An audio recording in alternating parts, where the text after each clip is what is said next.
Assalamualaikum teman-teman. Bertemu lagi dengan saya Rizky Fazaniswa dari kelas A angkatan 2021 Pendidikan Matematika di IKI Budi Utomo Malang. Nah, untuk kali ini saya akan membahas tentang kalimat efektif. Nah, untuk yang pertama kita akan membahas tentang pengertian kalimat efektif. Apa sih kalimat efektif itu? Di sini, kalimat efektif merupakan kalimat yang dapat menyampaikan gagasan sesuai dengan yang diharapkan oleh penulis atau pembicara, dan gagasan tersebut dapat disampaikan kembali oleh pembaca ataupun pendengarnya. Nah, gimana sih penulisan kalimat efektif itu? Nah, untuk menuliskan kalimat yang efektif, kita harus memahami tentang ejaan yang benar. Contoh pemakaian huruf kapital.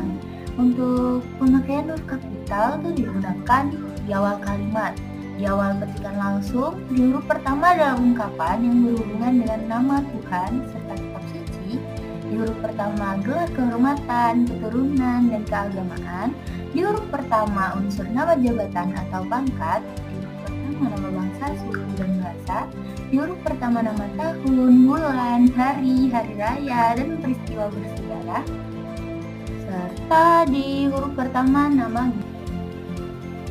Bukan cuma huruf kapital, kita juga harus memperhatikan tentang penulisan huruf mirip. Contohnya untuk menuliskan nama buku, majalah, dan surat kabar. Terus untuk menuliskan kata, contohnya huruf pertama kata aku adalah A. Dan yang kedua yaitu pemakaian imbuhan. Buat yang belum tahu nih, imbuhan itu apa sih? Imbuhan adalah bunyi yang ditambahkan pada sebuah kata, entah di awal, di tengah, di akhir, atau bahkan gabungan di antara tiga imbuhan itu untuk membentuk kata baru yang artinya berhubungan dengan kata yang pertama. Imbuhan juga memiliki fungsi, yaitu membentuk kata benda, contohnya penyapu, membentuk kata kerja, contohnya menyapu, membentuk kata sifat, contohnya manusiawi, membentuk kata bilangan, contohnya setahun, membentuk kata keterangan, contohnya sepertinya. Lanjut lagi nih ya, untuk yang ketiga yaitu penulisan kata depan. Untuk menuliskan kata depan ternyata ada aturannya loh. Aturan yang pertama yaitu kata depan di, ke, dan dari tidak disambung tetapi dipisah dengan kata di belakangnya ketika menunjukkan arah, tempat, dan waktu.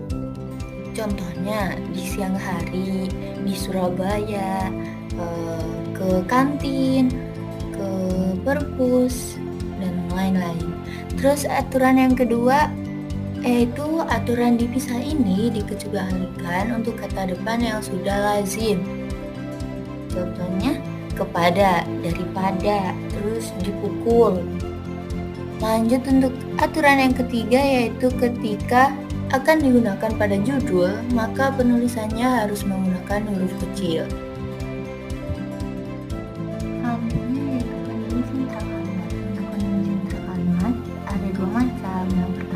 Koordinatif yang menghubungkan antara dua klausa atau lebih yang memiliki kesamaan derajat, yakni dan, atau, tetapi, sedangkan, melainkan, lalu, kemudian, padahal. Terus yang kedua yaitu konjungsi subordinatif yang menghubungkan antara dua klausa atau lebih yang tidak memiliki kesamaan derajat, yakni setelah, sebelum, jika, andaikan, dan lain-lain. Ada juga hubungan logis antar kalimat. Hubungan logis antar kalimat itu ada beberapa macam. Yang pertama yaitu hubungan akibat, menggunakan kata akibatnya, alhasil, oleh karena itu, dan lain-lain. Kemudian hubungan konsekuensi, menggunakan kata dengan demikian, maka, terus hubungan sebab, yaitu menggunakan alasannya, sebabnya. Terus hubungan tujuan, itu menggunakan kata untuk itu. Hubungan perlawanan, menggunakan akan tetapi, namun, meskipun demikian. Hubungan pertentangan, menggunakan sebab sebaliknya, sementara itu.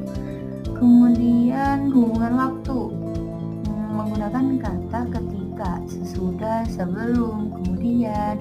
Terus ada juga hubungan syarat, yaitu menggunakan kata kalau begitu. Hubungan urutan menggunakan kemudian selanjutnya. Terus hubungan penambahan menggunakan selain itu, di samping itu. Hubungan keinklusifan menggunakan kecuali itu atau tanpa itu. Hubungan penegasan menggunakan apalagi dan terlebih lagi. Hubungan penyimpulan menggunakan jadi. Kesimpulannya. Terus yang terakhir hubungan pembenaran, itu menggunakan kata sesungguhnya atau bahwasanya. Sebenarnya masih ada banyak lagi contoh-contoh dari hubungan-hubungan ini, tapi